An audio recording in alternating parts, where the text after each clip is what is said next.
This podcast is brought to you with limited interruption by Rudy Luther Toyota. Whether looking for an exciting brand new Toyota, a certified pre-owned vehicle, or getting quality routine maintenance and service for your vehicle, Rudy Luther Toyota is the place to go. Rudy Luther Toyota, the southeast corner of 394 and 169 in Golden Valley.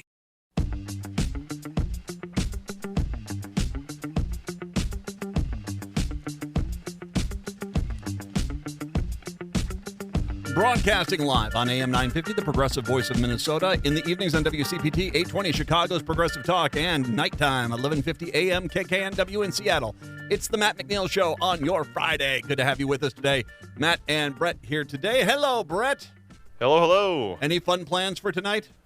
Not that I can think of right now, no. No, the excitement that is Brett Johnson, my producer. I am going dancing tonight. I'm hoping to tango a little bit, man. Who are you going to tango with? Well, my wife. I mean, okay. actually, it's a fun little dance thing that I got involved with. So I'd probably be tangoing with a lot of other people too. You know, that's how I swing. You're going to make these jokes we change up partners. Actually, no, it's a fun little thing where we learn a new dance thing, and you know, and we kind of do it with a group of people, and it's fun. Well, this isn't your first time. I remember you telling me about this. I've been enjoying dancing. Have you been getting better, or? I am Frankenstein. No, it's not, I'm not getting better. You're getting worse each lesson, possibly. Okay, think about Frankenstein. Graceful. Is ever that term come to mind when you're talking about Frankenstein? No. So, but I enjoy it. It's fun. The music is good. The music makes me feel like I can move. So all that counts is what's in your head. Yeah, exactly. We already know that's a nightmare. So I did my daily post here. For everyone out there, Seattle, Chicago, just, once again, Royce White is the Senate candidate for the Minnesota Republican Party to take on Amy Klobuchar. We cannot call this, we've been told we cannot call this race now. We have to wait until election night after the polls close. But I mean, we're all just ready to go. He is a bad candidate. As a matter of fact, he's, his comments about misogyny, anti-LGBTQ, anti-Jewish, anti-Semitic. It's amazing that he won the primary. And I have noticed something, which is kind of funny, is that since he won the primary 1 month ago, on August 13th was the primary, a month ago, the Minnesota Republican Party has not mentioned their U.S. Senate candidate in an entire month on their Facebook or Twitter pages. And I do a daily post here. We're just wondering when they're going to do it. And they still haven't. He did respond again to me, though. I got another Royce White himself. That's right. A Senate candidate decided to troll my show and my social media posts he sent a GIF of a tumbleweed rolling across the desert, which I'm going to just presume is his, campaign office. That would explain a lot. I mean, it really would. Or is this a visual representation of what happens every time you call the Minnesota GOP, Royce? It's one of the two. It's got to be there. It's an artistic thing. He's very avant-garde when he does this stuff. But there he goes. Thanks, official U.S. Senate candidate from the Republican Party, Royce White. I don't know what to do with this, man. Apparently the GOP doesn't either.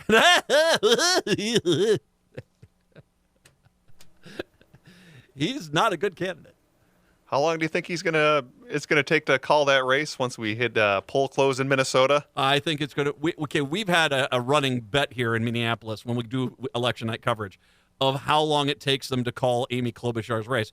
And I think the last guy was this absolute toolbox of a guy named Neuberger, who, his biggest claim to fame was making a racist comment about mass transit on the Minnesota House floor. So, yeah, not exact. I mean, right above Royce White, I think, was Neuberger, as they skimmed the bottom of the barrel for this.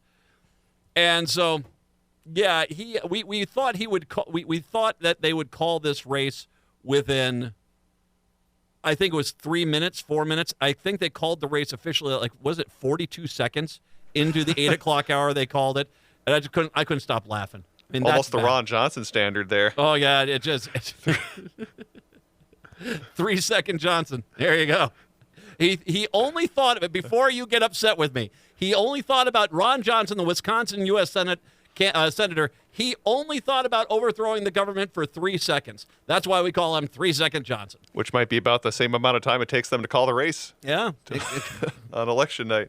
952-946-6205, 952-946-6205. So I'm going to, perchance, did you get a chance to get that Buttigieg clip? We ready? do have that ready. Right. I want to play this. This is Pete Buttigieg. I hope he has a major role in the Harris cabinet because he is spectacular. Here he is, I think, cutting through a lot of the noise as only that Pete Buttigieg can do.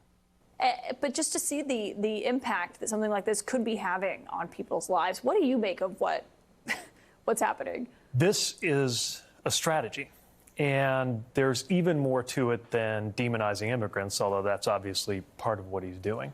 This is a strategy to get us talking about the latest crazy thing that he did, whatever urban legend he amplifies. Right now it's about people eating cats or geese or whatever, because he cannot afford for us to be talking about his record. He doesn't want us talking about the fact that we lost manufacturing jobs on his watch, even before COVID, which is why the United Auto Workers are against him. He doesn't want us talking about the fact that his main economic policy promise he actually kept was to cut taxes for the rich. He doesn't want us talking about how he demolished the right to choose in this country, that he's the reason that even IVF could be banned in many places in this country. The last thing he wants us to do is to talk about his record or his agenda. So what he wants us talking about is whatever crazy nonsense he can thrust into the center of the internet and the media conversation, which this week happens to be the stuff about eating cats or dogs or geese or whatever. So you think it's just a distraction technique? Yeah, I mean, but it's one that isn't harmless, right? It's affecting this community, and it contributes to this bigger picture of demonizing immigrants. But again, this is strategic. I don't give him credit for much, but whether it's this, whether it's blurting out a racist remark in a auditorium full of black journalists, as he did a few weeks ago, whether it's choosing 9/11 of all days to invite a 9/11 truther who said it was an inside job with him, right?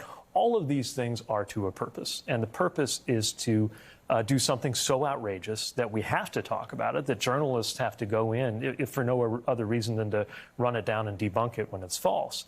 And to try to suck up all the oxygen into that so that we're not talking about his profoundly unpopular policy agenda, Project 2025, and all of the failures of his actual time in office. 1,000% correct. I mean, there is this false mentality that Democrats make the mistake about, that Trump is just this loose cannon, he doesn't understand what he's doing. He knows exactly what he's doing. He cultivated this group of deplorables into a voting bloc, a group of people no one ever dreamed would ever be a viable voting bloc.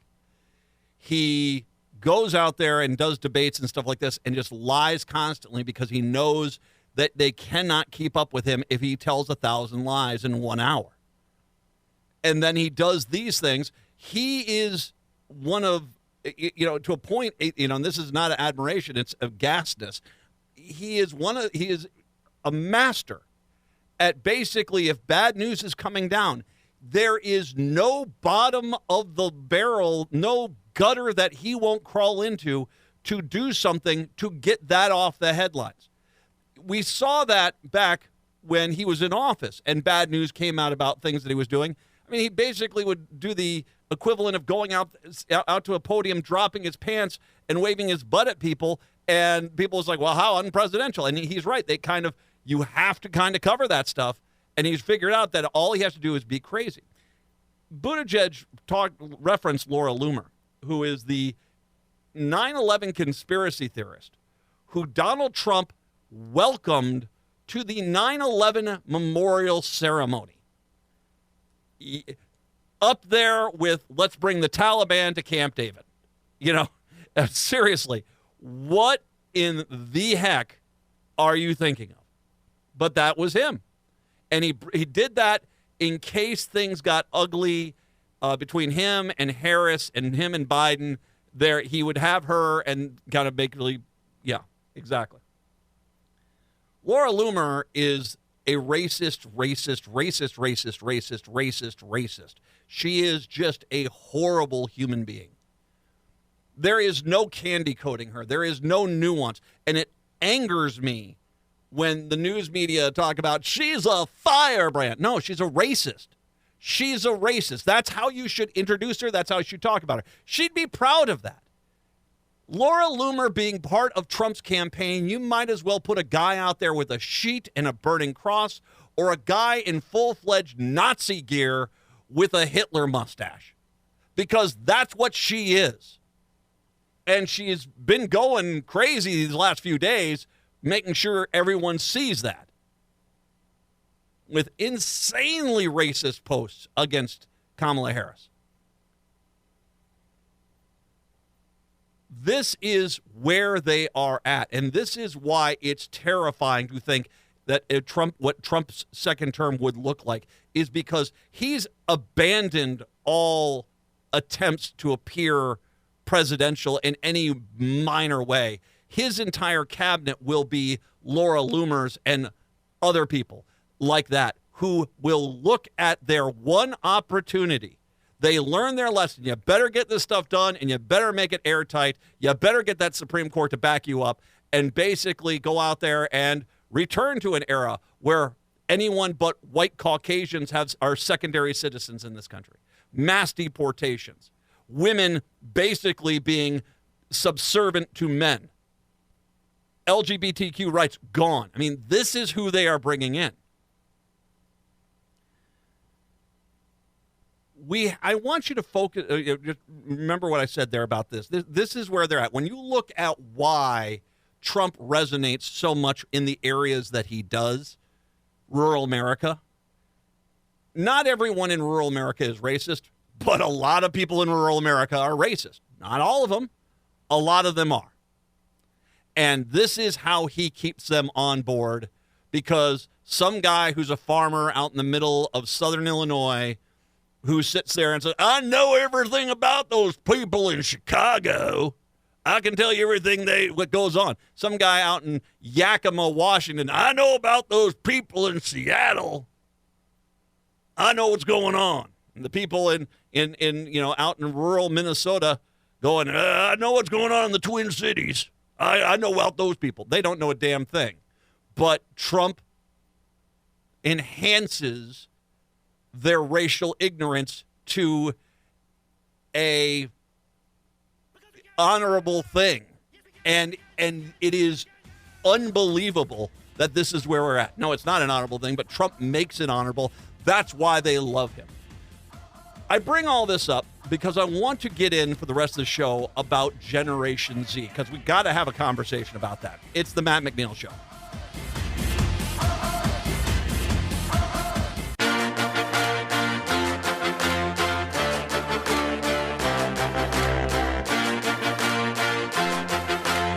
It's the Matt McNeil Show. So let me get into Generation Z here, okay? And I want to tie it back. Why, what has Donald Trump done with people like Laura Loomer? She is basically there to appeal to a very specific, ugly demographic that is there that they feel they need to appeal to. I want to talk about Generation Z because it is very interesting to see what the Republicans are trying to do here. Now, let me read you a story here from earlier this year. Andrew Tate may be facing a mounting number of international charges for alleged sex crimes, but this doesn't mean we've seen the end of masculinity influencers who make big bucks by preying on the insecurities of young men. On Tuesday, Ben Terrace of the Washington Post profiled Nick Adams, the self-described alpha male who wins over young men with his "is he kidding" shtick, focused on the ever-present threat of emasculation supposedly posed by everything from liberals to girlfriends to salmon entrees at restaurants. Like most similar marketers of so-called masculinity, Adams targets young men's fears of loneliness and failure, which are no doubt both real and prevalent, with the false promise that embracing aggressive misogyny is the key to achieving your dreams. Adams has evidently cashed in because he's good at employing faux irony in order to push his message. Terrace, who has an eye on telling details, zeroes on an excellent examples of jokey but serious rhetoric. In one of his swears they're true stories, for instance, Adams describes lecturing a date. You are the supporting cast. I am the main character. I am the king, and I expect to be treated like that. In a story praising the value of screaming at women, I exploded on her, issuing a correction that rattled her to the core, and that after that, her apology was, shall we say, more enthusiastic. He advises not allowing a female partner to say a say in how to decorate her own house, except maybe permitting a small area for her to do scrapbooking and host her sewing machine, much like someone giving their dog a doghouse, I thought, as Tetris documents. Adams likes to sow confusion over how serious he is about any of this, telling Terrace at one point that he's playing a character, but then contradicting himself. It's not a character. It's not a bit. It's not trolling. The ambiguity is strategic. To his followers, the core message comes through loud and clear. Misogyny rocks, and you'll get dates, but Adams can deflect at least some criticism, pretending it's all just an elaborate joke. Why do I bring this up? Because there is a new front on the Republican war on eroding the Democratic base, and it involves those guys. One side, you got racists like Laura Loomer. The other side, you've got this new cadre of hyper alpha male douches who basically scream at the top of their lungs about how you need to be a real man. And yeah, sure they're Popeye. Yeah. Generation Z in 2020 did something that no one expected them to do. They showed up to vote at the same levels as all the rest of the generations did, which was not something the Republicans had planned on, and was a major reason why Joe Biden won fair and square over Donald Trump in 2020. There was an immediate, I don't know if you remember, but in the days and the months afterwards, there was a lot of Republicans screaming about, we need to raise the voting age. We need to stop these young people from voting. If you're in college, you can't vote. There are these things that were coming out here, but the Republicans actually came up with a plan. And that is to appeal to the Gen Z male voter.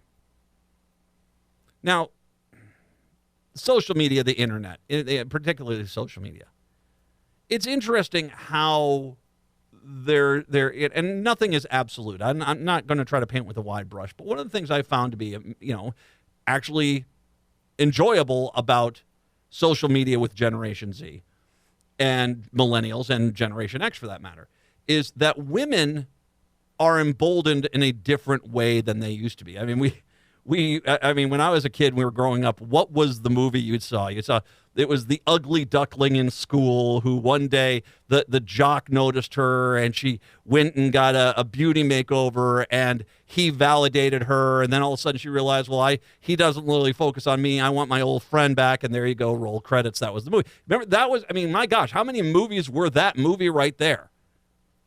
The ugly duckling becomes the princess, and whatever the scenario works out after that, there you go.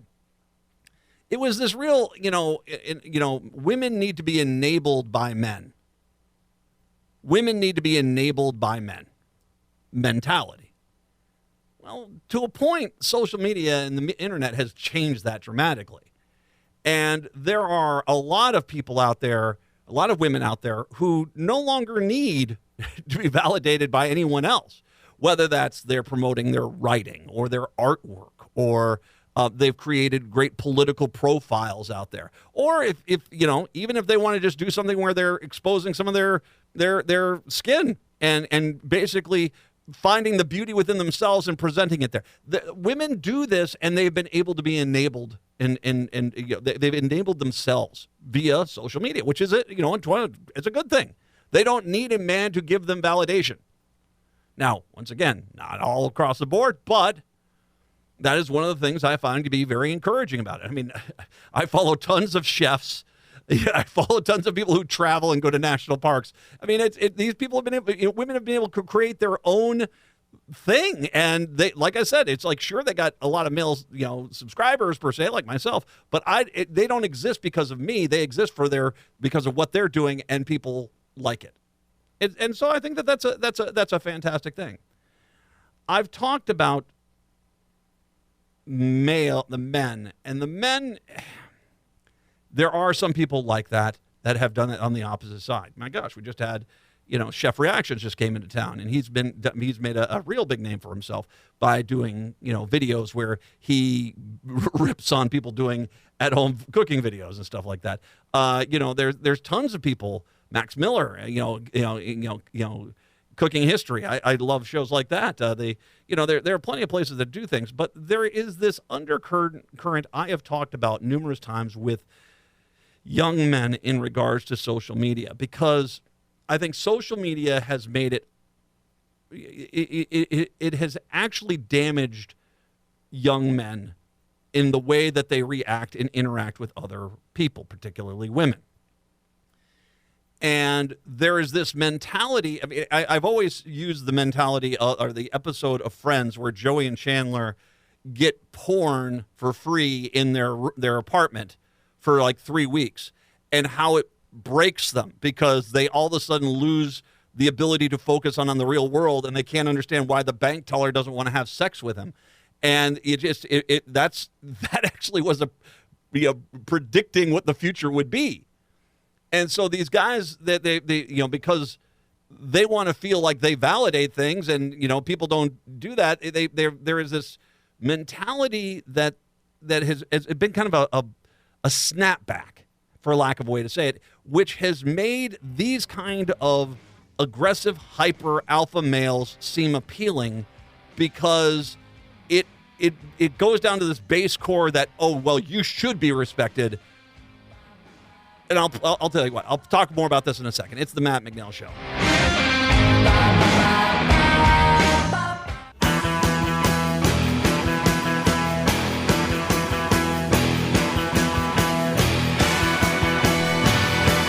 Broadcasting in the evenings on WCPT 820 Chicago's Progressive Talk, in the overnights 1150 AM KKNW in Seattle, in the afternoons here AM 950 the Progressive Voice of Minnesota. It's the Matt McNeil Show. So once again, social media has our society has dramatically changed because of social media and the internet, but the social media particularly. And this idea that women need to be emboldened and empowered by men is just garbage. We've kind of realized that's an old trope that needs to go away. And whereas not all men are in this boat, but some are, that there's this feeling like, well, how do I talk to a woman? How do I do things? And it leads to this frustration and this loneliness. They constantly sit online and constantly look at, images of scantily clad women and stuff like this. And it creates this, they owe me sort of thing. I mean, it's really kind of an ugly element of our society right now, and we don't talk about it nearly enough, that we need people out there telling guys to not just basically sit on, the internet the entire time, that you need to go interact with the real world. And I think it's because of that lack of interaction with the real world that it creates this vicious circle that goes down this rabbit hole. Here's where I'm going to bring this all back together. I talked to my son a little bit about this, about social media. And he is 22, about to turn 23 years old. And I asked him, I said, well, are you seeing this, what are you seeing in regards to social media? Because I was a little wondering. We had that story that came out a few weeks ago. Where was it? I brought it down here. I downloaded it a little bit here today. The story about the Russian-backed network. Russian-backed media RT funded and directed a scheme that sent millions of dollars to promote right-wing commentators through a media company that appears to match the description of Tenet Media, a leading platform of pro-Trump voices, according to an NBC News. The indictment on Wednesday of two RT employees includes allegations the duo implemented a nearly $10 million plan to fund an unnamed Tennessee-based company as one of their covert projects to influence American politics by posting videos on TikTok, Instagram, X, and YouTube. The company's description matches Tenet Media, According to a review of NBC News and details included in the indictment, prosecutors said that the website Company One describes itself as a network of heterodox commentators that focus on Western political and cultural issues, the exact same language used by tenant media on its website and social media channels. The indictment also states that Company One is registered in Tennessee and changed its name on or about May 22nd, 2023. Tennessee Secretary of State records found by NBC show that tenant media entered its new assumed name on the same date, May 22nd, 2023. So basically, the Russians were paying these Alpha Bro Dude people to push an anti-Ukraine messaging. And I noticed that it was like, okay, TikTok, Instagram, X, and YouTube. So I talked to my son. I said, what do you guys see out there with this? And it was interesting.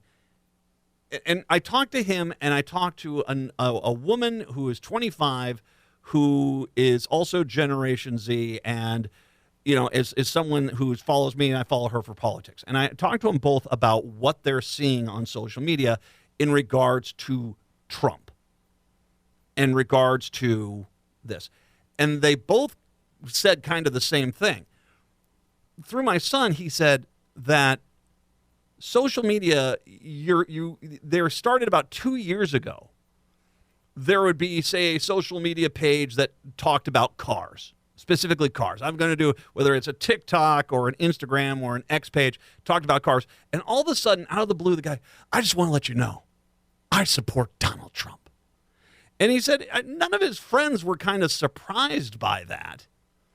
And were not surprised. They were kind of surprised by it, but that no one was suckered in by that. That's a better way to say it. They weren't suckered in by this. It wasn't like all of them are all of a sudden, oh, I'm now a Republican. But it was kind of interesting that all of a sudden, all these social media influencers started putting out pro-Trump content. Not all the time, but occasionally would put out pro-Trump content. And yeah, as he said, it was pretty clear, and as my other friend said, it was pretty clear to her as well, that this was paid advertising, that they were out of the blue, this was going on. And it happens across the board. These are paid influencers. They're getting paid to specifically talk to Generation Z. On top of that, my son made the observation, he said, if you clicked on their website, all of a sudden, no longer did similar websites show up, but whether it's TikTok or it's X or it's YouTube, he's not so much on Instagram. The other friend, that's why I talked to her. She's much more on Instagram. She didn't really answer this question, but he said when you click on one of them, you get those suggested accounts you should look at, and all of them were these hyper far right alpha male contents. Not like these guys. I mean, like I said, these guys were, they'll put out 6 posts about, here's how you bake a cake. I'm going to make some ribs tonight. Here's how to fillet a fish. And oh, by the way, I'm a big Trump fan. And so that was not them, but it all linked back to these hyper far right guys who are, as we know, were being paid, whether knowingly or not knowingly. I've heard some of the content these guys were saying. I would be a hard time thinking that they weren't knowing something was up. But they're all claiming they were innocent. So, unless there's information or evidence that shows that they knew what they were doing, benefit of the doubt. But they really were laying it on thick. How about we say it like that? They were putting on the anti-Ukraine propaganda pretty thick. So we already know these people are bought and paid for. And it's after talking to my son, I all of a sudden realized, oh my gosh, this is what the Republicans are doing to try to offset Generation Z. To keep the baby boomers and rural Americans in line, they welcome in racist. Now, once again, not every baby boomer and every rural American is a racist, but there's a lot of them that are in there that are racist. Why do you think they did the Haitian eating a pet thing? Because I know they're doing that. They are specifically doing this to appeal to that demographic. The Republicans, after 2020, sat down and said, how do we infiltrate Generation Z? And once again, they don't have to win over Generation Z. They just need to put enough of a dent into Generation Z to basically stop the Democrats from winning. Because once again, everything is not about the Republicans are not about putting out their message and their talking points and winning over the crowd. Their entire thing is, well, we got all these people who are racist or racist light ready to vote in a heartbeat. We just got to make sure fewer of those people vote than they do. So this is what it's about. It's basically, at the very least, discouraging Generation Z men from being able to vote by basically brainwashing them into this culture of hyper alpha male. She should be doing what you want her to do. Now, first of all, Generation Z, let me explain something to you here. If I can. Turn off the freaking phones, dude. Seriously. I want you to breathe in deep. I want you to breathe out. If there is a person that you are, say, walking in a park, and you see someone who looks somewhat attractive, I want you to say, "Hi, my name is blank. How are you?" And strike up a conversation. Do not send a picture of them, of your junk. That's not how you do this. That's not how you appeal to things. The world is not a porn video. You need to learn how to basically have communications on this level. If you're having these problems, if you're basically listening to any of these far-right nutbags that are out there talking about how you need to dominate them, you need to step the hell away from that before you end up going down these roads like you've had people shoot up women's groups in areas where there have been women because they're angry. And I'm going to give you a little, it's a pep talk, but it's there. Yes, not every woman you talk to wants to have a conversation. They might be married. They might have a boyfriend. They might just not be that interested in you. Fine.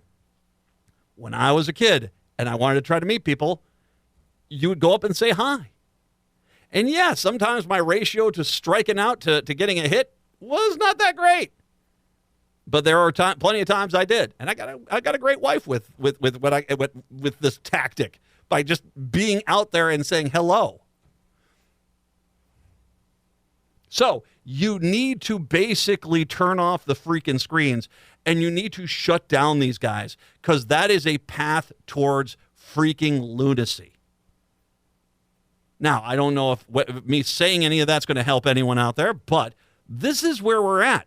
And this is what the Republicans are doing. And why are they doing this? Well, because this election is going to be close. This election is going to be close. A new poll released Wednesday shows half of Gen Z voters surveyed would support Vice President Kamala Harris if the election were held today. Well, that's not bad. That sounds like, sounds like pretty good numbers, right? Yeah. The NBC News Stay Tuned poll for Generation Z. And once again, I'm going to put up my thing about polling. I do not think that they are polling Generation Z correctly. I think they're undercounting Generation Z because Generation Z generally doesn't like to answer their phone, and online surveys, they're too easy to corrupt. NBC State News Gen poll showed that SurveyMonkey found that 50% of registered voters 18 to 29 would vote for Harris, while 34% would vote for Trump. 6% said they would vote for someone else, and 10% they wouldn't vote. The poll also found that 31% of Generation Z registered voters have a poor opinion of Ohio Senator J.D. Vance, Trump's running mate, while 15% have an excellent view of him. 18%, that's called underwater, folks. 16 points underwater. 18% have a good opinion of him, 16% not so good opinion of him. So, yeah. By contrast, 31% of Generation Z registered voters have an excellent opinion of Minnesota Governor Tim Walz, Harris's running mate, while only 14% have a poor opinion of him. 25% have a good opinion of him, 11% a not so good opinion, and 19% have no opinion of him at this point. The poll conducted between August 24th and August 30th, a margin of error plus 3.1 points. In 2020, 60% of voters age 18 to 29 voted for Joe Biden. 60%. 36% of the group voted for Trump. Now, Trump's down 2 points, but at 50%, Harris right now, which is better than Biden was doing this election cycle, is behind by 10 points. A recent New York Times Siena poll finds young voters have the greatest gender divide compared to every other age group by 51 points. Men between the ages of 18 and 29 favor former President Trump over Vice President Harris by 13 points. Women in the same age group are choosing Harris over Trump by 38 points. That's why those numbers are so overwhelming towards, are still fairly overwhelming towards Harris, is the women's vote. The women do not like Trump. But once again, Trump's not trying to appeal to women in Generation Z. They're trying to appeal to men in Generation Z and get them to either vote Republican or not vote. And Trump is now making a pitch through young men through social media personalities to counter Harris's momentum. That's exactly what they're doing. America's fickle young voters present one of the largest groups of undecided and persuadables left in the presidential election. Former President Trump and Vice President Harris are waging a multiple war front to attract swing voters 18 to 29, the most radically diverse age group in the electorate, and to persuade them to cast ballots. For Trump, that means gunning for the bro vote with testosterone-fueled appearances in podcasts and UFC fights. Harris is betting on young women who appear to be moving left much faster than young men are moving right, turning out the record numbers in part because of the GOP's assault on abortion rights, also likely to help Harris Taylor Swift's much-coveted endorsement. Why do you think all the Republicans went crazy with Taylor Swift's endorsement? Because that actually has some weight to it. Harris's polling numbers are much better, 18 to 29-year-olds, than Biden was 2 months ago, but her poll numbers are far behind the margins they've had over the years. You have to understand the game. Now, I've just explained what the game is, how they're basically trying to deactivate Generation Z.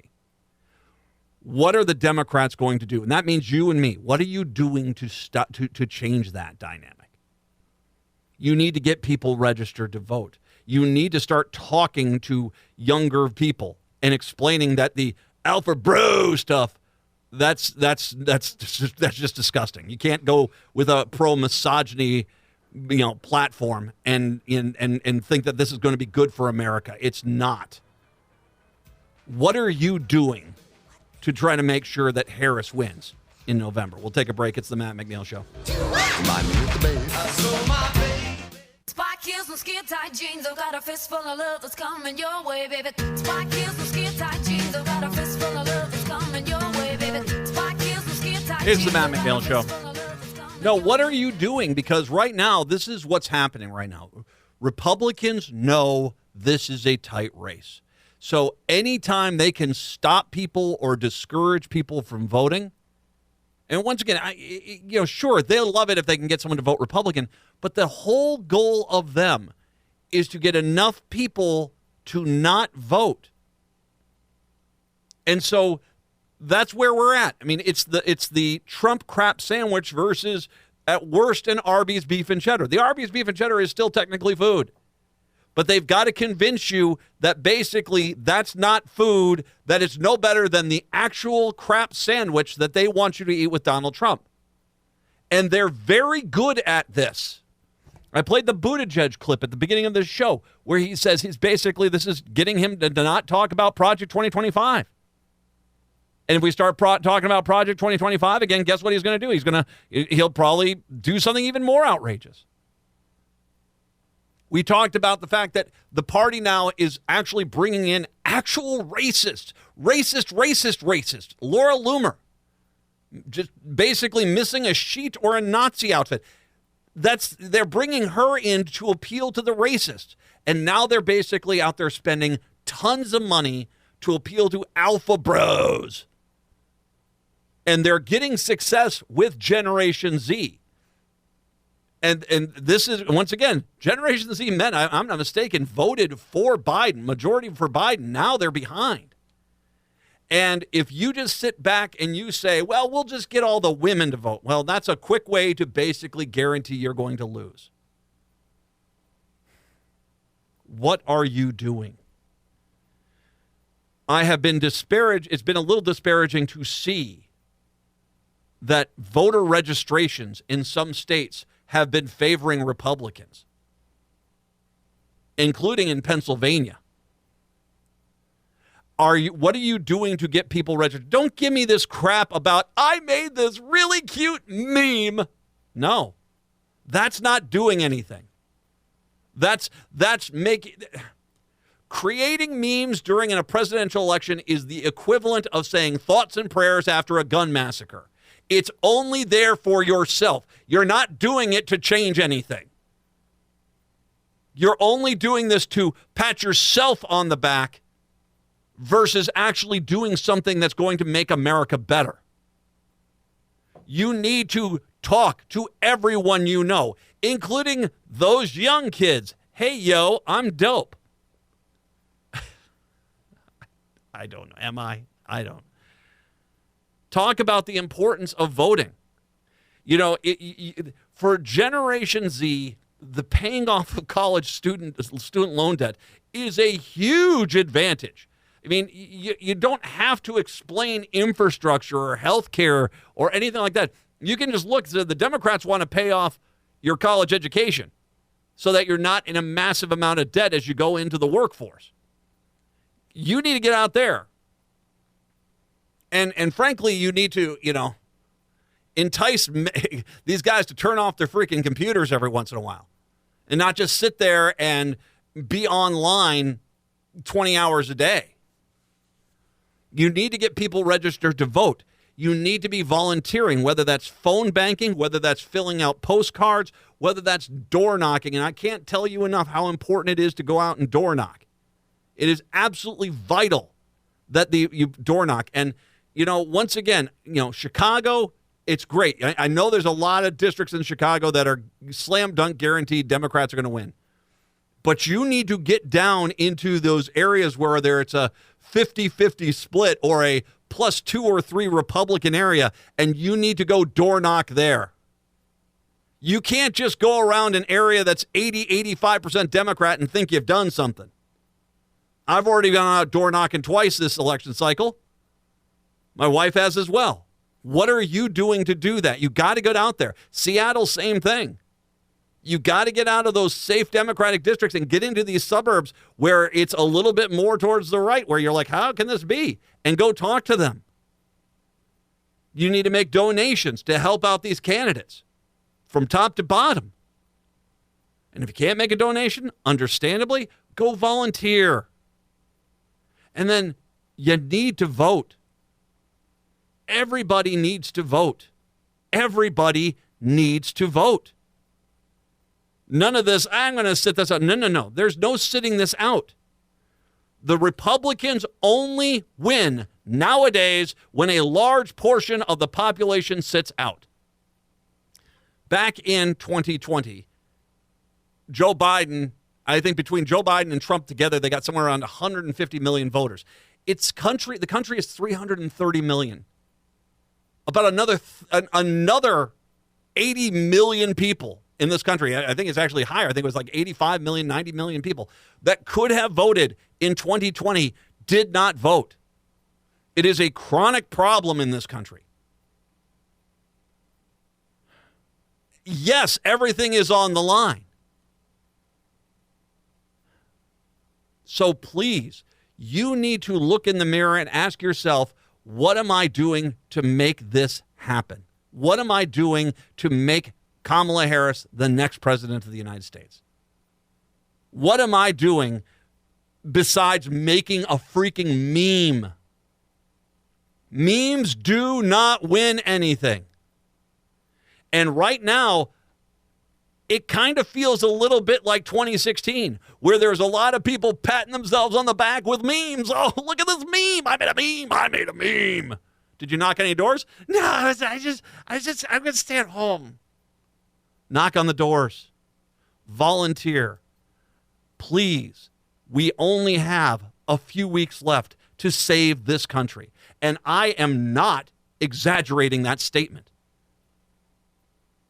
Imagine Laura Loomer as the Secretary of Health and Human Services. Imagine one of these alpha bros as the Secretary of the Environment or something. Because that's where we're going with this.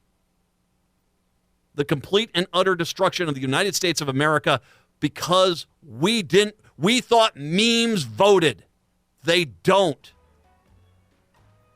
Door knock. Volunteer. Make a phone call. Fill out a postcard. Do that. Make a donation. Make sure you get people registered to vote. Ask everyone you know, are you registered to vote? Get them registered to vote. And when it comes to Election Day, everyone votes. That's how we stave off the end of this country. Chicago, Seattle, have a good weekend. I'll talk to you on Monday. Minneapolis, St. Paul, hour 2 up next.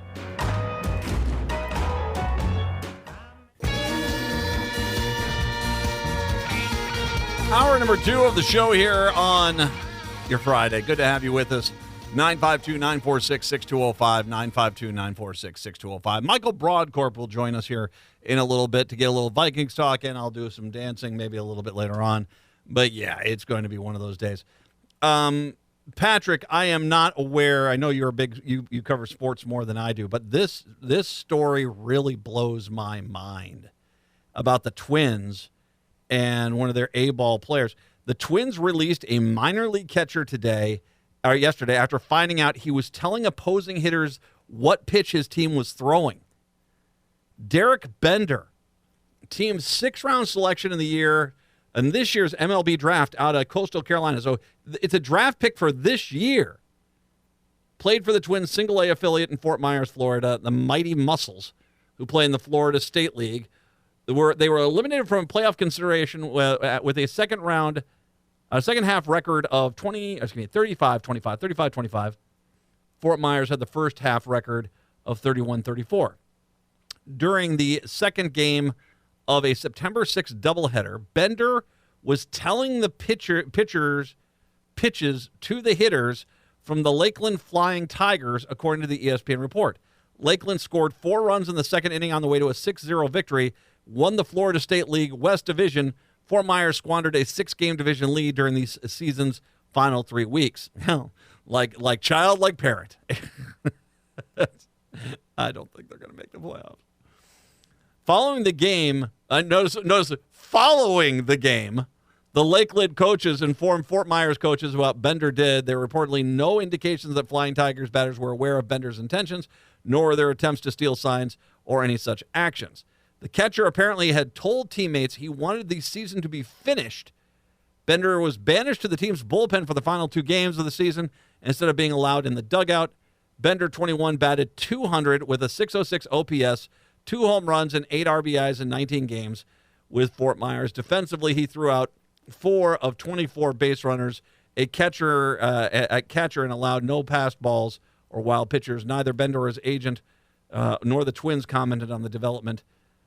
So, first of all, have you ever heard of anything like this? I have not. I was absolutely stunned. It felt to me like an only in Minnesota sports does you actually have a guy who, I don't want to be here, I'm going to throw the game. There is my son played baseball, and he played baseball for all the way through high school, and there is an element. My guess is this guy, he played at Coastal Carolina. That's the college he went to. He hit .326 with a .979 OPS, 22 doubles, 32 homers, 135 RBIs, 12 stolen bases. So he was great at college. He gets to A-ball, and all of a sudden the shuttle hits him in the face. And he realizes, I'm not going to be a Major League Baseball player.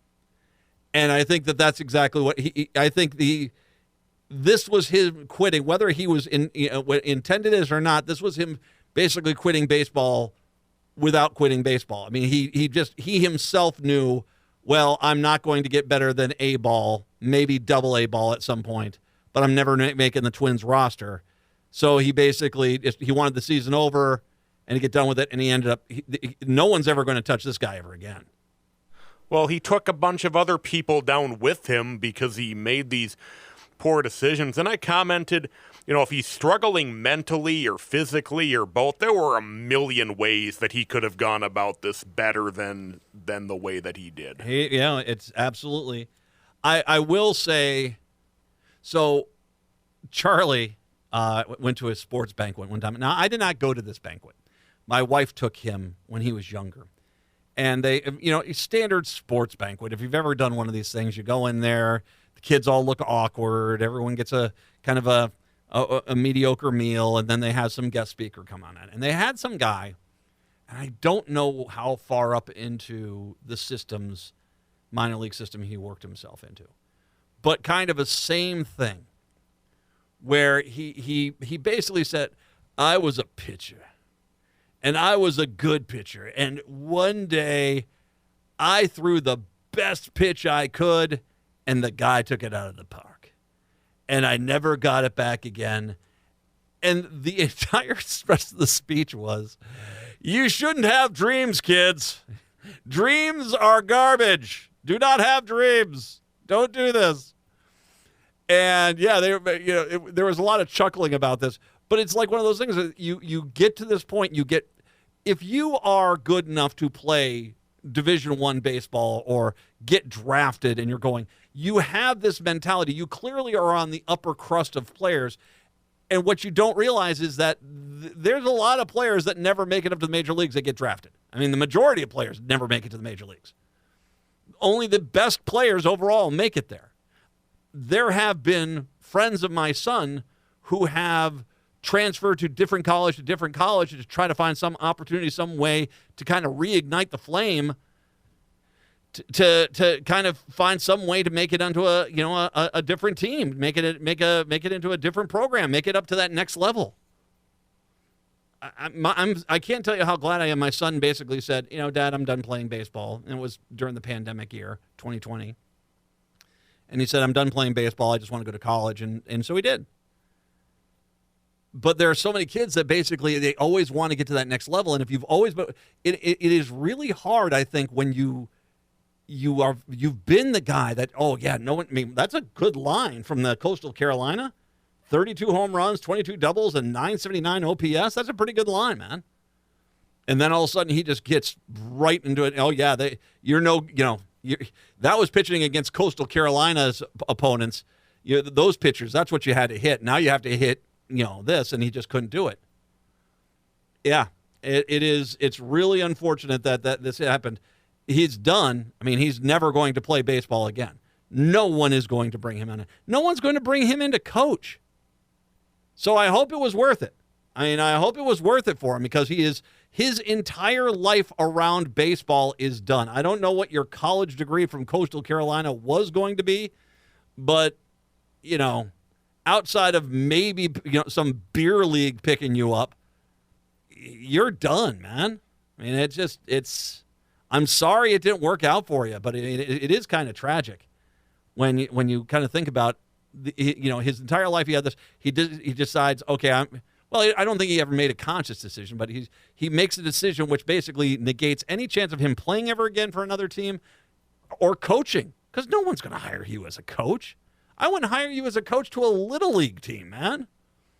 Petty and small, come on. 952-946-6205, 952-946-6205 is the phone number.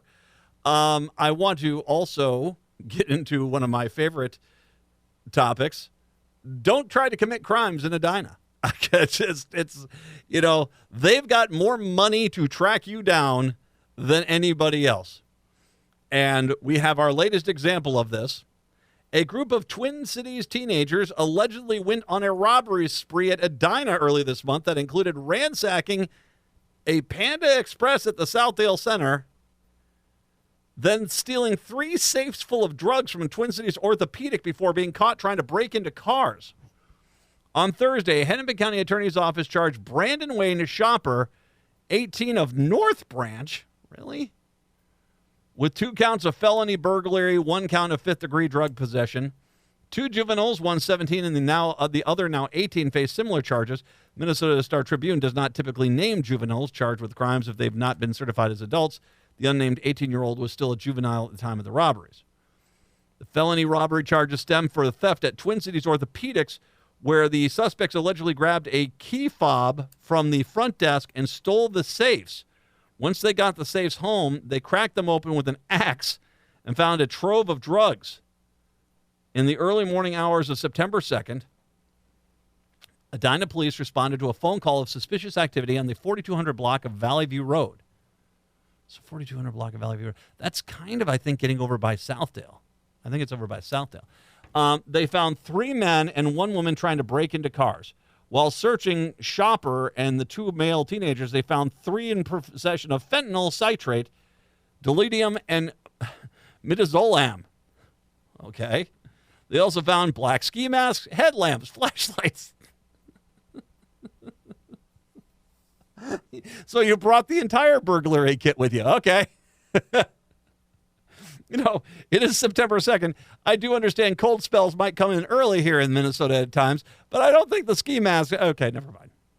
They also found black ski masks, headlamps, flashlights, 2 Apple iPads with stickers on the back indicating they belong to a medical facility, 3 pried open safes, and narcotics. So you kept the safes in the car. Okay. They filed 3 pried open safes and narcotics log for TCO crosstown surgery. At that time, police confirmed burglary had taken place at orthopedic urgency care facility. Where does Panda Express get in on this?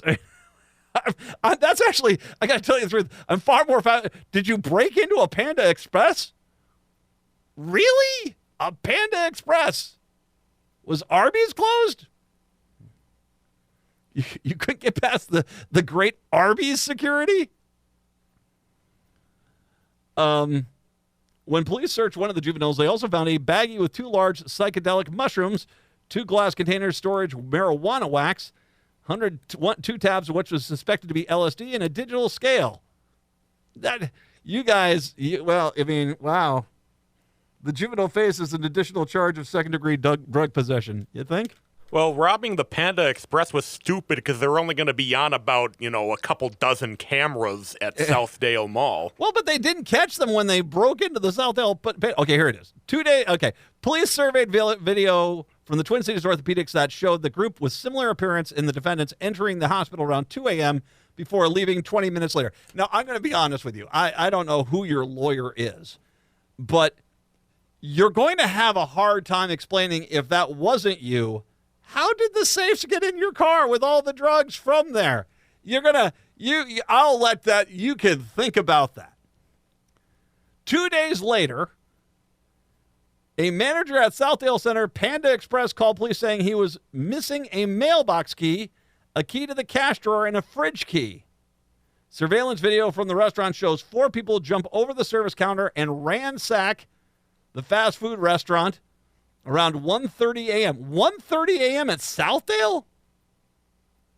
Those 4 people were wearing the same clothes as the 4 people from the surveillance video at the Twin Cities Orthopedics. So there's one missing unless it was the girl in the car.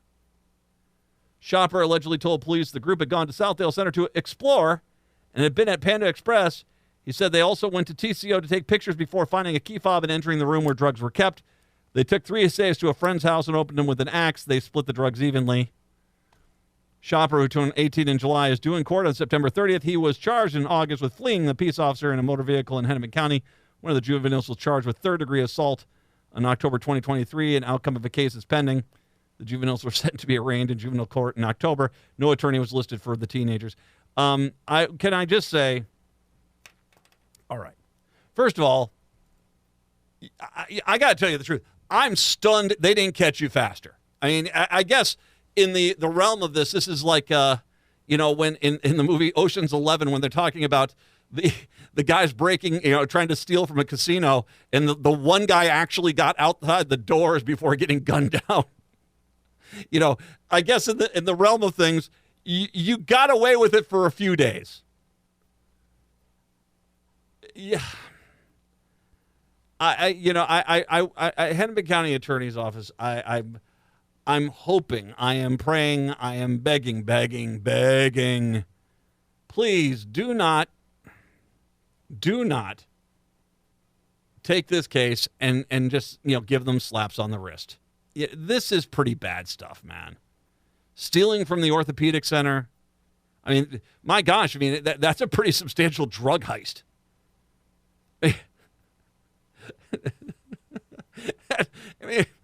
You should say, and they also stole from a Panda Express. Wah, wah.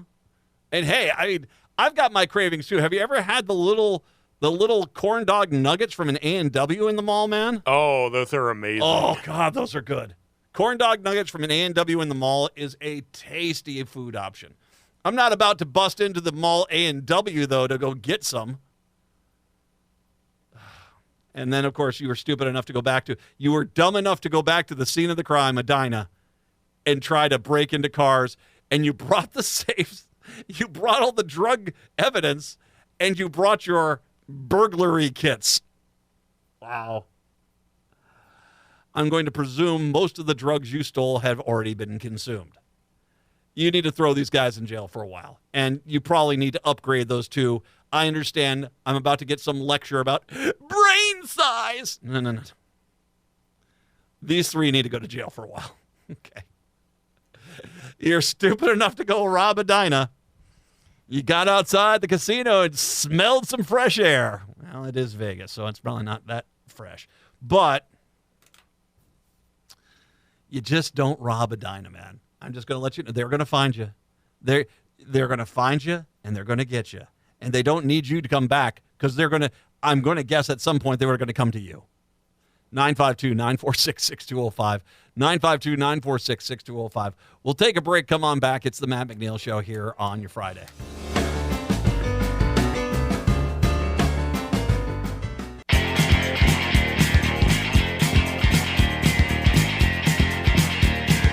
AM 950, the Progressive Voice of Minnesota, the Matt McNeil Show. Okay, so two updates on stories as well that I wanted to kind of get in here before we got into the weekend. The first of all, my favorite cuddle bear of all time, Mike Lindell.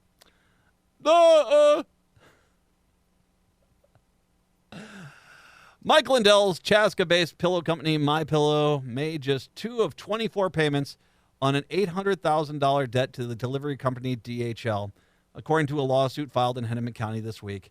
Documents attached to the lawsuit say that DHL signed an initial customer account agreement with MyPillow in 2015 for an estimated yearly spend of $4 million on delivery of their pillows, with all payments being made within 15 days of delivery. The companies entered into a new agreement last year for MyPillow to pay off the debt of $818,493, with monthly installments of $32,291 starting in April of 2024. MyPillow made the first 2 payments of that settlement for $64,000, with the most recent payment in June. Lawyers for DHL alerted MyPillow in early July they would begin legal proceedings if a payment was not received within 5 business days. The suit is seeking the principal debt amount of $799,925,000 plus 18% annual interest and attorney's fees. MyPillow and Lindell have been at the center of several lawsuits in recent years that have impacted the financial viability of the company, including 3 federal defamation lawsuits related to Lindell's disproven claims about a stolen 2020 presidential election. The largest lawsuit, brought to you by Denver-based voting machine company Dominion, is seeking $1.3 billion in damages. In 2023, Lindell told the Star Tribune, "I would never settle in the lawsuit. You don't settle for something when you've done nothing wrong." MyPillow was facing eviction from its Shakopee outlet store, warehouse, and primary manufacturing plant early this year, but the landlord dropped the case after MyPillow paid nearly $500,000 in overdue rent in July. I think I can see what happened here. A federal judge in St. Paul ruled in February that Lindell owed $5 million to a man who entered into a contest Lindell created called Prove Mike Wrong Challenge. Mission accomplished, in which they challenged anyone to prove that his data regarding election fraud was not valid. Robert Zeidman, a computer expert from Nevada, entered into the challenge while Lindell and a panel of judges denied his entry. A panel of 3 arbitrators ruled he had satisfied the contest rules and had to be paid the prize money. Lindell still plans to appeal. This is not the first lawsuit against MyPillow alleging breach of contract over delivery-related expenses. Extend Incorporated, a California company that provides shipping and product protection services, sued MyPillow this year in district court for the Northern District of California, alleging that the company owes them $564,151. Lindell has been diversifying his business portfolio, recently took his Frank Speech media platform public through a merger with a holding company. That holding company, by the way, was in debt, if I remember correctly.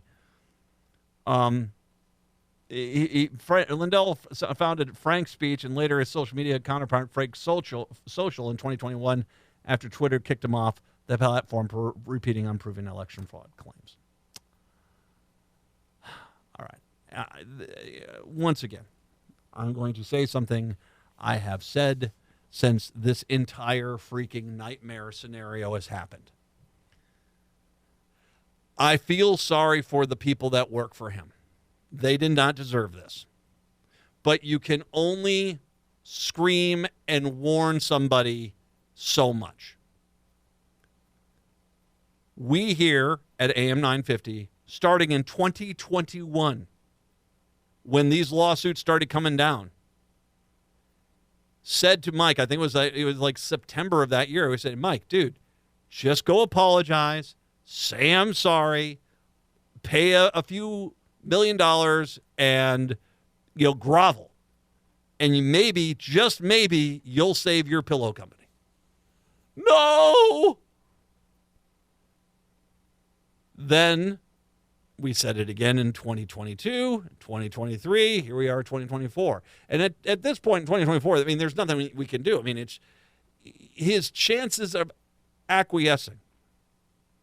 And I want to remind people, I gave him the out. I said, if you've got your proof, don't sit there and say, I'm going to release it eventually. You're a big enough name, Mike. Go call up all the newspapers in town, call all the TV stations in town, have a press conference, pull out your evidence and show it, because this is for your life. Or grovel and apologize, and maybe they'll let you off the hook, at least with less than a death notice to your business. Nope. A normal person, when someone says, I challenge anybody to prove me wrong, when that person comes and says, oh, by the way, you're wrong, you don't just basically say, oh, well, I guess I was wrong. Oops, my bad. And he proved. And once again, you want to skip past the fact that this guy proved that all the things that he was saying about fraud were that this evidence he had was fraudulent. There was just nothing there. It was a bunch of ones and zeros. It didn't do a damn thing. At that point, you should have, you should have cut your losses. You should have cut your losses. You have, I want to make sure we understand that My Pillow is it's got to be close to dying. Because if you're at the point where, as a major business, you had to make a decision, and it sounds like this is the case. I can't say this for sure, but it sounds like this is the case.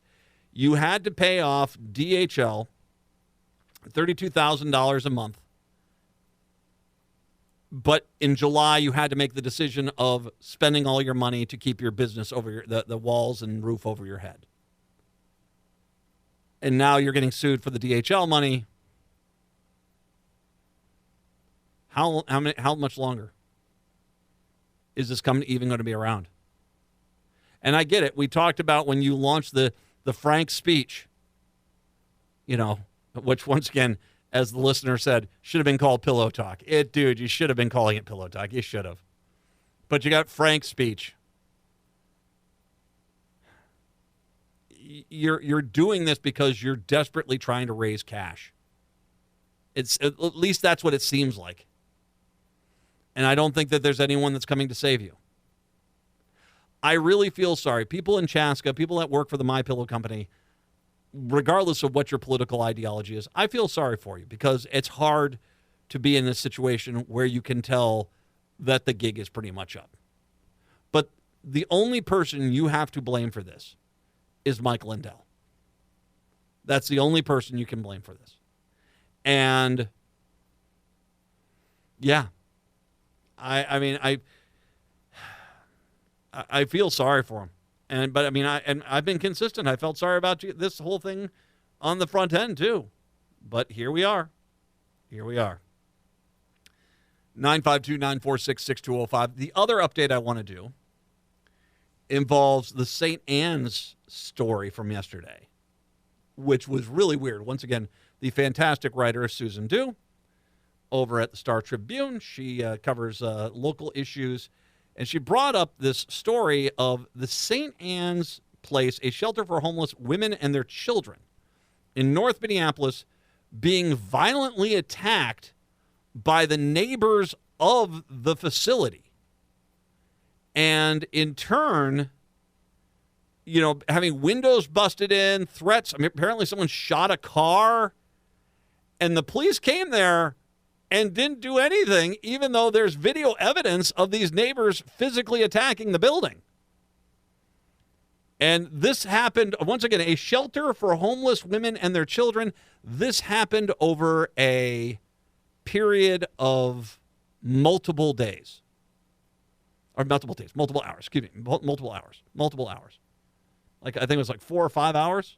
This attack happened at night. A 33-year-old woman has been arrested in connection with damage and threats to residents at a homeless shelter last week in North Minneapolis. So says the chief of police, Brian O'Hara. This was the easiest. How you didn't arrest her that night, I don't know. Multiple security cameras at St. Anne's Place, a shelter for homeless women and their children, captured repeated assaults involving nearly a dozen people in the residence of the building on the night of September 5th. Minneapolis police investigators delivered their findings to the Hennepin County Attorney's Office for possible charges of felony property damage and riot, according to a statement released by the police on Thursday evening.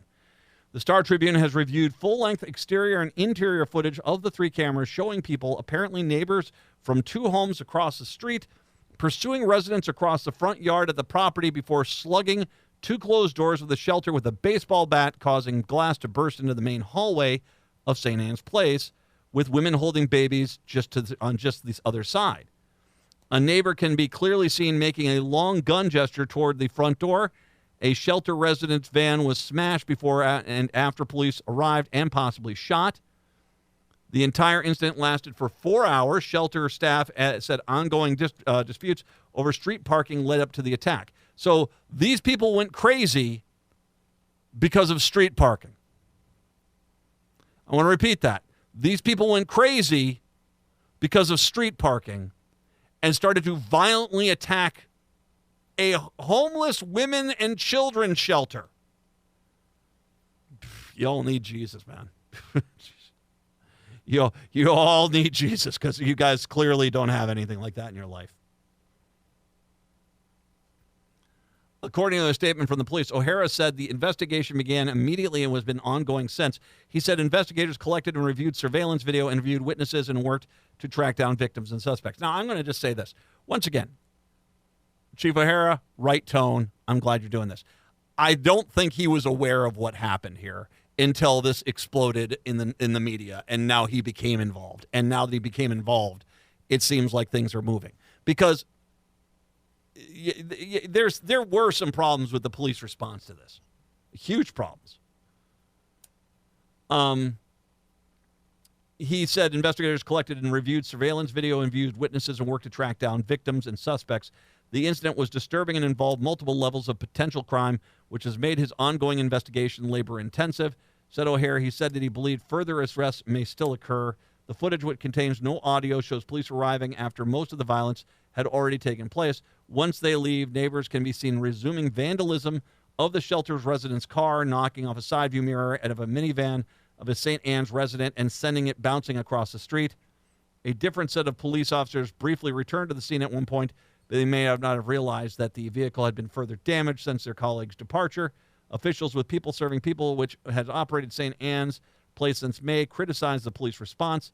The footage confirms that Minneapolis officers spoke first with the aggressors before making their way over to the shelter. Okay, who called 911? The shelter did. How are you talking to them? The footage, there were several people who called 911 were at the shelter. People Serving People officials said the first officers to arrive were dismissive of victims, made no arrests despite some parts of the security footage clearly showing the assailants' faces. People Serving People was vacated St. Anne's Place, relocating about 50 women and children to area hotels at a $9,000 a night cost. If the place is not made safe enough for staff and residents to return, People Serving People must make room for them and its own other shelters, reducing the capacity. So as nights start getting cold, all of a sudden women and their children are going to be back out in the street. Murphy contracted Mayor Jacob Fry. The city council requested a legitimate investigation into the attacks. I personally think the assailants were emboldened by the police response. And once again, the video footage shows indeed the police were looking at the footage while they were there at St. Anne's Place and did not make any arrests. I mean, you got a busted-in window on the door with a baseball bat. At what point is that not a crime? I mean, it is pretty interesting when you put it with the Edina guys. You know, they seem the Edina guys take everything seriously. No one, I guarantee you, if they had video footage in Edina of a door getting busted out with a baseball bat, and the guy was standing right there, that dude would be in cuffs. That would not be. That would be a very quick point A to point B, and we're done. So yeah, it is a shame it got to this point. I'm hoping now we're taking it seriously, but something needs to be. I mean, obviously, I think you do need to bring in security. At the very least, this: if all of a sudden St. Anne's calls in and the same people are attacking, well, yeah, it's not that hard to figure this out. You people that were attacking a homeless shelter because of street parking. What's wrong with you guys? Come on. You need to do better. You really need to do better. We'll take a break. When we come on back, Michael Brodkorb will join us. We got to get ready for the Vikings game, so we'll talk to him. Plus, I got some dancing loaded and ready to go coming up a little bit later on. It is the Matt McNeil Show here on your Friday.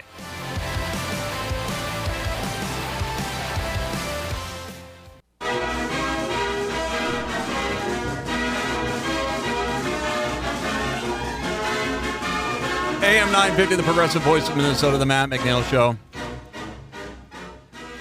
Michael Brodkorb is our Vikings expert. We have him on for politics, but we're going to skip politics this week. We're just going to focus on football, where he and I are now geniuses after last week, absolute geniuses. Michael Brodkorb, kind enough to join us, of course, his podcast, get his book, all this good stuff. Hey, Michael. How you doing, Matt? I'm doing well. You and I both picked 28-14. Game was we were actually being optimistic for New York Giants. It was 28-6 was the final. Granted, it is the New York Giants. They are not a good team. Easy. You know, well, they're not a good team, but they did what you do with a bad team, especially on the road. You put them in their place, and they did. And at no point did that game even look like it was in question. We crushed it. You called it a must-win game. You called it must-win, which, I mean, I was, but the point is, we were right. It was a must win. In retrospect, it was a must win, and they won it. It was fantastic. The defense. Well, first of all, I guess we should be somewhat. The offense. There were a lot of problems with the offense last year. The offense looked pretty good. I mean, they at least looked like they synced up quite a bit. Yes, I mean there was a lot of things. I mean, again. I think the fair expectation, although every Viking season, every Vikings fan has a hope that this is the year that they're going to win the Super Bowl. I think most people are coming into this season not expecting much, and that certainly wasn't on display on Sunday. I think there's a lot to believe in with this team. They got a big test coming up on Sunday at home opener against the 49ers. Mm-hmm. But there was a lot of things to be positive about Sunday's victory against the Giants. Darnold did something which Cousins did a lot, which was the ability to float a pass into coverage and get it to Jefferson with consistency. Now, he wasn't as good as Cousins, but the fact that he was trying those passes and he was successful with a few of those passes, that is, I mean, Sam Darnold is, I mean, he's a journeyman at this point. He's come here. Yep. He does have clearly some ability. If he stays healthy, I think this is a great opportunity for him where he can basically make a name for himself after being kind of considered and jettisoned away by some of these teams. We have had kind of these journeymen over the years. And I know there was a lot of expectation that J.J. McCarthy was going to be potentially even starting week one. That's not the case because of the injury we're going to be with Darnold. And I think he did a great job. It's interesting to note, as much as I'm just rooting for the Vikings and also making sure that the Packers lose, I did pay a little bit of attention to the Falcons game. Oh, yes. And boy, oh boy, I have to say, and you and I were never really, I think we've always been fair. We were fair about Kirk Cousins. Yes. It surprised me on Sunday when the game started how much and I don't mean this in a disparaging way, how much I didn't miss him. And then when I saw the score of the Falcons game, I'm like, yeah. I mean, I think he's a nice guy. I think he did his shtick and he got out and he's made a killing.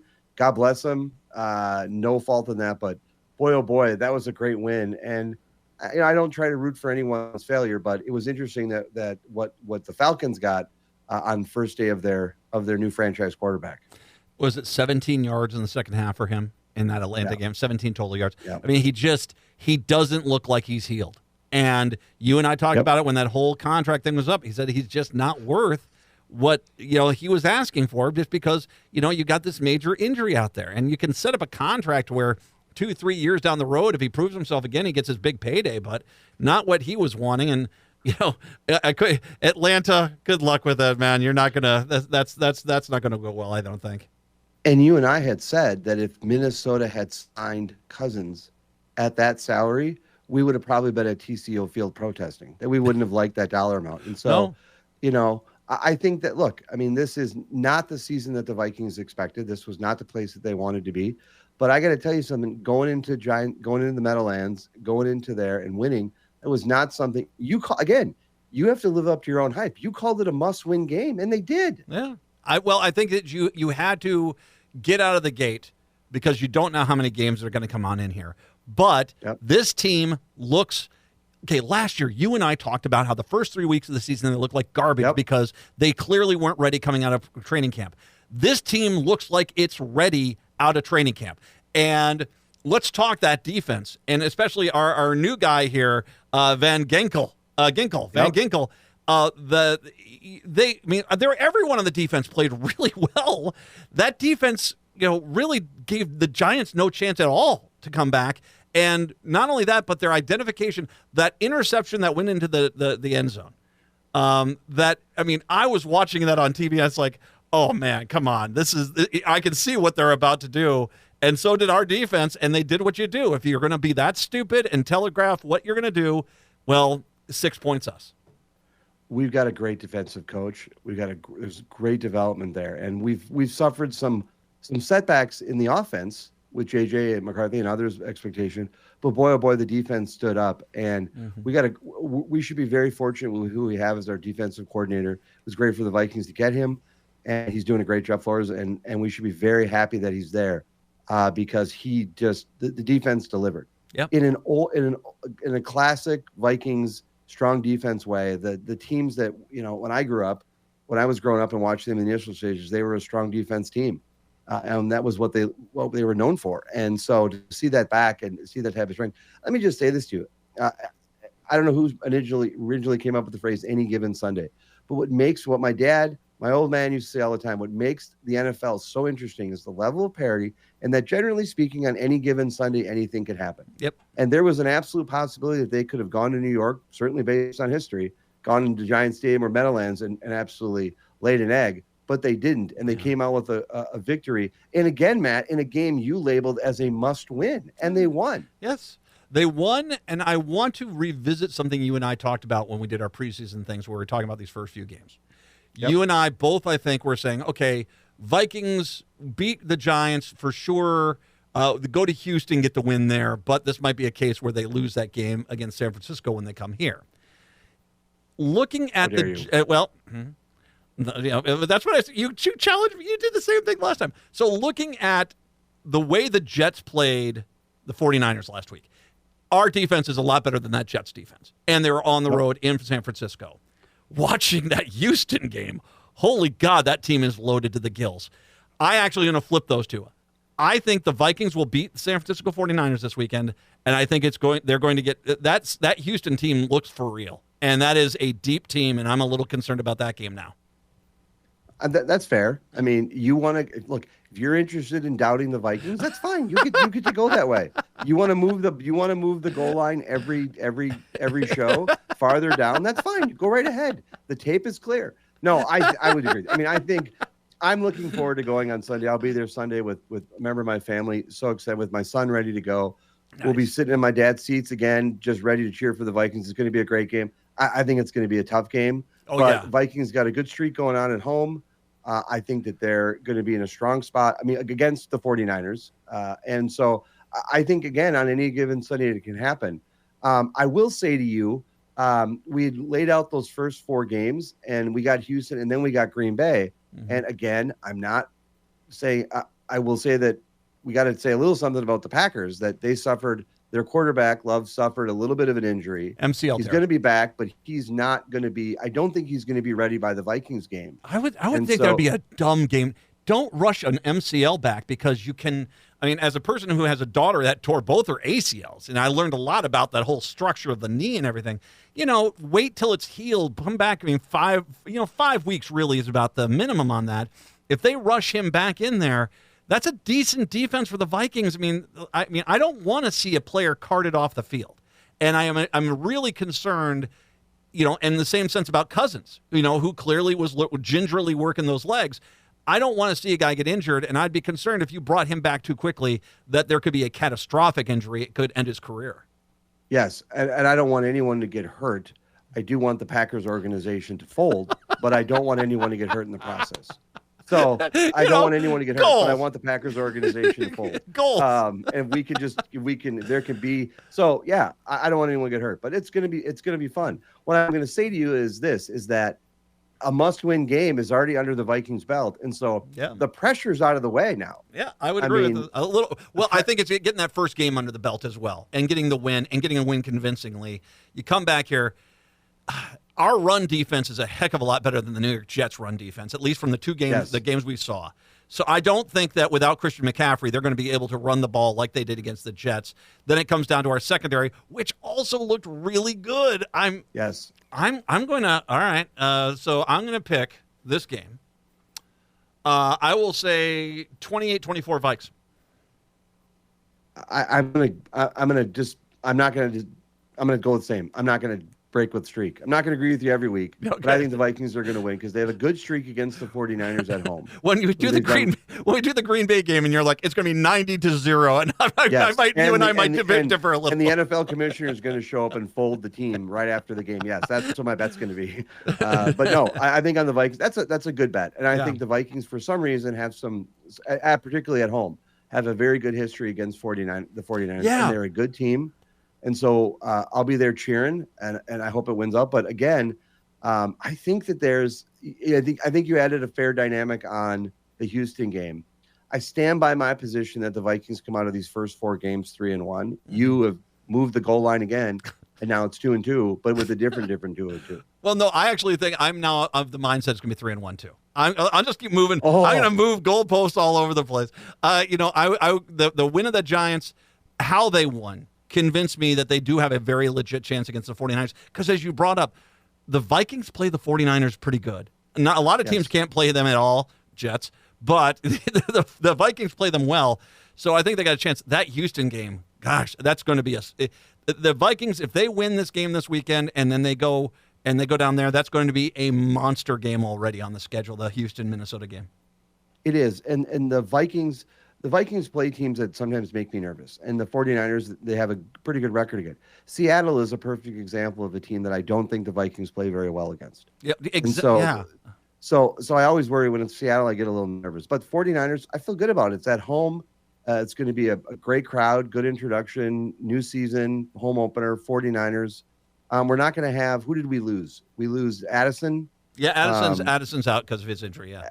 Addison's out because of his injury, but we'll see where it goes. I think that the Vikings are just, again, we're in one of these seasons where I think we got the hope building already because we had all these feelings. And that's what's so great about being a Vikings fan is you watch that game and, you said it was must win. And I believed you because I believe every game's a must win. But it was just fun. That atmosphere is back. And the Vikings are finding ways to win. And I have to say to you, I give a lot of credit to head coach Connell. I think he's great. I like his spirit. I like his enthusiasm. I like his leadership on the sidelines. And what Darnold did was not a small feat. No, it wasn't. It wasn't. It's going to be, speaking of folding teams, the New York Giants. That could be a team that's gone by the end of the season. That's a tough game. That is a tough game. Michael Brodkorb, we'll see how we do this weekend. Thank you very much, my friend. I appreciate the time today. Thank you as always. Have a great weekend, everyone. Take care. Michael Brodkorb, our Vikings expert. We're both picking the Vikings over the San Francisco 49ers, 28-24. We'll see. Hey, we were right last week. Let's give it a shot. We'll take a break. Come on back. Get some dancing in before the weekend. It is the Matt McNeil Show here on your Friday. Go Vikings, let's win. AM 950, the progressive voice of Minnesota, the Matt McNeil Show. Okay, so thanks all, Michael Brodkorb, all the guests. Thanks for being here this week. We'll be back on Monday. Our dance song this weekend, I got to explain this really quick. It's called Cabin Crew is the band. Liz Donovarna Crew. Okay, this is basically a school project from a school in Ireland. These are all young kids, and these young kids in this school project put together one of the best dance songs I've ever heard in my life. It's called The Spark. Let's take it. We are heading on out for the weekend. Have a fantastic weekend. Native Roots Radio is up next. We are back on a Monday. Until then, see ya.